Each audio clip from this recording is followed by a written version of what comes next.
Hi, and welcome to Mad for Mondays, where we love to make a difference. I have Joan Jones with me here, who's going to let you know how to make a difference in your life as well. And Joan, I was so excited. You're 99.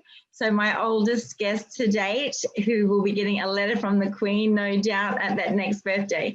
So let us know something that we should know about life to make a difference.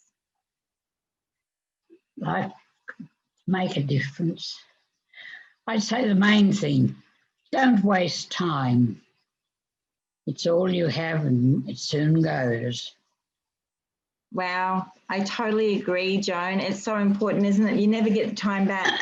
You never get the time back. Once it's gone, it's gone. There you go. It's so simple, and yet every day I bet you find that you have found ways to waste time. I'm only wasting time being here. Oh, I don't think so, not with all those beautiful grandchildren and all the things that you have done in the world, which we'll be letting everyone know about soon in our Conscious Leadership book. Thank you for sharing with us today. And everyone out there, make a difference. Don't waste time. You don't get it back. That's right.